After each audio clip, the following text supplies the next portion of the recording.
Hey, salut tout le monde! Vous allez bien? Bienvenue sur Carly's Cooking. Cette semaine, vous et moi, on va parler de macarons. Vous le savez, c'est le dessert que tout le monde aime. Il est super craquant à l'extérieur, moelleux à l'intérieur et surtout ultra gourmand avec la ganache en plein centre. Moi, j'ai déjà fait plein de recettes sur ma chaîne. Je vais vous mettre des liens dans le descriptif.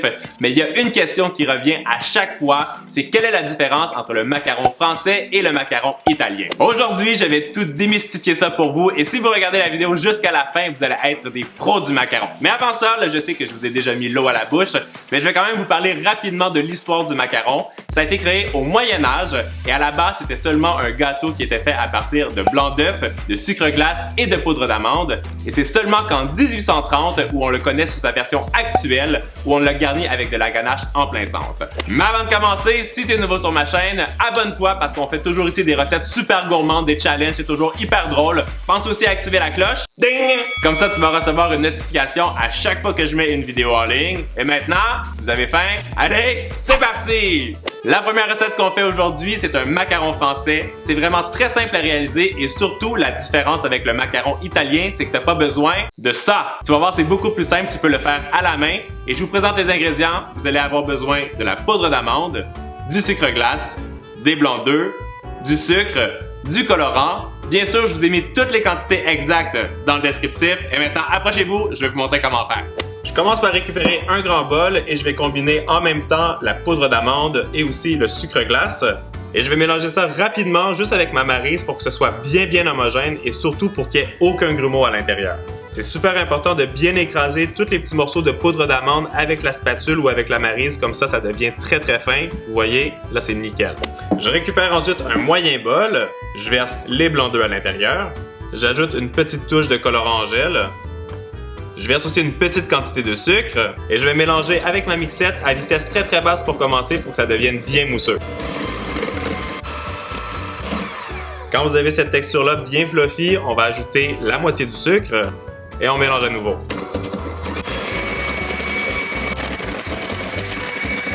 Quand ça commence à former des pics mous comme ça ici, on ajoute le reste du sucre et on mélange à grande vitesse. Après 5 minutes, vous allez obtenir une meringue qui est super brillante et surtout qui forme le bec d'oiseau et c'est ça qui est important d'obtenir. Je récupère la moitié de ma meringue française, je la dépose dans mon mélange de sucre glace et de poudre d'amande et je mélange quand même assez vigoureusement pour bien incorporer les deux préparations ensemble. Là, on n'a pas besoin d'y aller délicatement, on veut que ça fasse un mélange le plus homogène possible. Dès que ça forme une pâte comme ça ici, vous arrêtez de mélanger parce qu'on ne veut pas que ça retombe et ensuite on ajoute le reste de la meringue française à l'intérieur. Et là, c'est le moment d'être délicat parce qu'on commence le macaronnage et puisqu'on utilise de la meringue française, il faut être très délicat parce que ça va retomber facilement et très rapidement. Pour ceux qui ne savent pas, quand je dis retomber, ça veut dire que la préparation va se liquéfier et ça, c'est ce qu'on veut éviter à tout prix. Là, je vais vous donner mon astuce pour vous montrer que vous avez bien fini de macaronner. Quand vous relevez la pâte en haut, et que ça tombe comme ça comme un ruban, c'est que la pâte est prête. Vous avez une pâte à macarons nickel et on va pouvoir faire le pochage. Notre pâte à macarons français est terminée. Je trouve qu'on a hyper bien réussi la texture. C'est exactement comme je voulais. C'est pas trop liquide. On récupère ensuite une poche à pâtisserie avec une douille ronde et on va commencer le pochage. Avec la maryse, je viens déposer la pâte à macarons à l'intérieur et je m'aide avec mon pouce pour bien glisser toute la préparation au centre.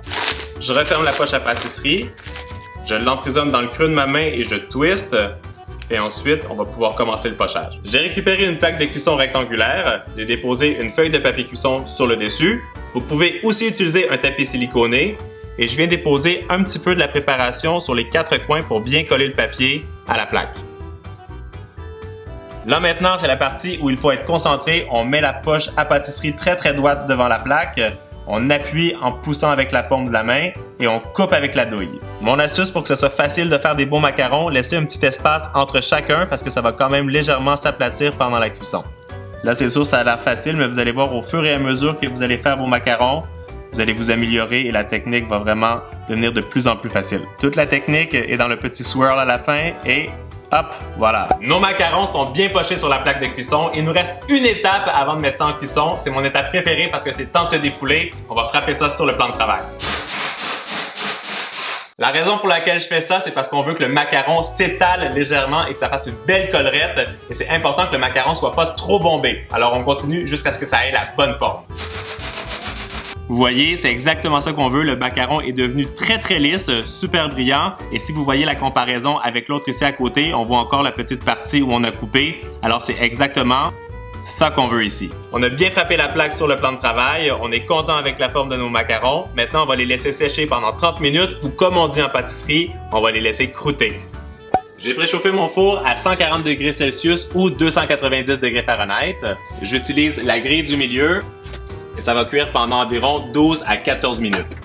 Nos macarons français sont en train de cuire tranquillement au four et là, on va s'attaquer à nos macarons italiens. Et la grosse différence dans l'élaboration du macaron italien, c'est qu'on va faire une meringue italienne. Oui, vous avez tout compris.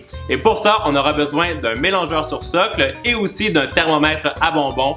Je vous avais dit que c'était un petit peu plus compliqué. Maintenant, pour les ingrédients, vous aurez besoin de la poudre d'amande, du sucre glace, du sucre, des œufs que vous avez partagés en 2 parties égales, de l'eau. La quantité d'eau, c'est pas très important. Il faut seulement en avoir suffisamment pour bien imbiber le sucre parce que de toute façon, elle va tout s'évaporer à la cuisson. Et aussi, du colorant rose. Bien sûr, comme tout à l'heure, je vous ai mis les quantités exactes des ingrédients dans le descriptif.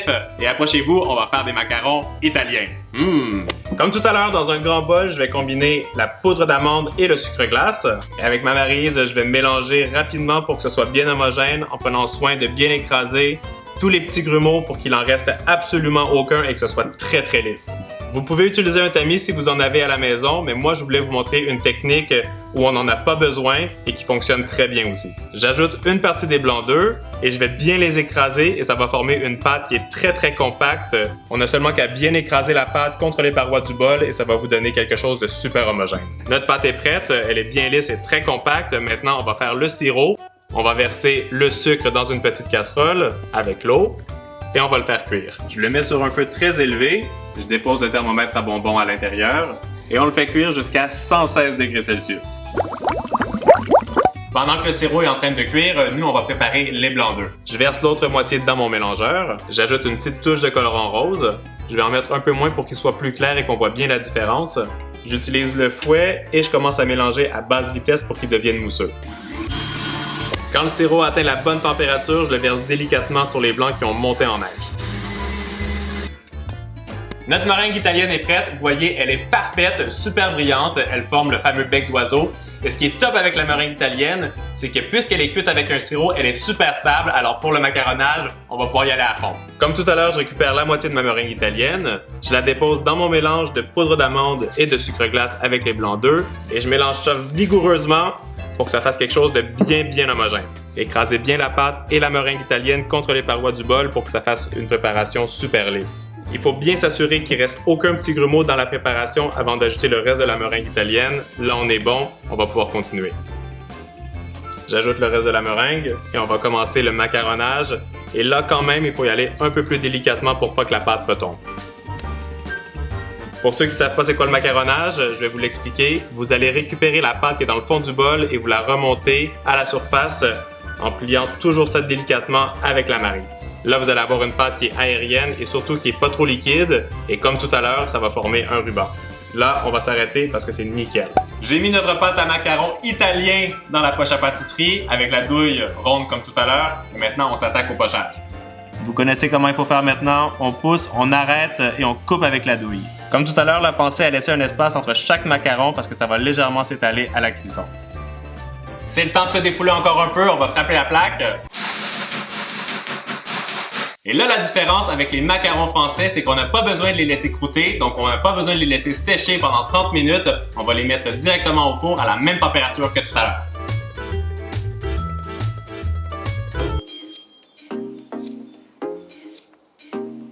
L'heure de la comparaison a sonné, nos macarons français et italiens ont cuit, ils ont bien refroidi. Et ce qui est très important, c'est de ne pas les retirer de la plaque avant qu'ils soient entièrement froids parce que sinon, il y a une partie qui va rester collée sur la plaque de cuisson et ça, on veut absolument l'éviter. La première chose qu'on va regarder, c'est le macaron français. On remarque tout de suite qu'il est super aérien au niveau de la collerette, donc ça c'est génial parce qu'on a un biscuit qui est très léger. Et quand on regarde la coque, on voit qu'elle n'est pas très lisse. On voit encore les petits grains de poudre d'amande. Donc ça donne un fini qui est moins régulier. Avec le macaron italien, on voit tout de suite que la collerette est plus régulière, c'est plus compact. Donc c'est un biscuit qui est plus dense. Et quand on regarde la coque, on voit qu'elle est vraiment brillante, très lisse. Il n'y a aucune irrégularité. Donc ça c'est top. Ça fait un biscuit qui est très beau. Pour finir les comparaisons, on va dire que le macaron français est beaucoup plus accessible parce qu'il demande très peu de matériel et aussi il donne un biscuit qui est très aérien. Par contre, il faut faire attention au moment de réaliser la meringue française parce qu'elle est beaucoup plus instable et ça donne aussi un fini qui est moins lisse et brillant. Pour le macaron italien, ce qui est génial, c'est que ça donne vraiment un biscuit qui est super dense, très gourmand et aussi la coque est très lisse et super brillante. Peut-être que ça demande un peu plus de matériel, mais par contre, quand vous allez faire la meringue italienne, vous allez voir, elle est super stable. Et ça fait en sorte que vous aurez beaucoup moins de risques de rater vos macarons. Une chose est sûre, c'est que dans les deux cas, on peut faire des macarons qui sont ultra gourmands. Moi, aujourd'hui, je les ai garnis avec une ganache au chocolat. Je vais vous mettre bien sûr la recette dans le descriptif. Dites-moi aussi en commentaire si vous aimeriez que je fasse d'autres vidéos comparatives comme celle-ci. Et en attendant notre prochaine vidéo, vous le savez, vous êtes les meilleurs. Ciao, ciao! Trop bon. Je veux goûter. Il y en a plein pour toi.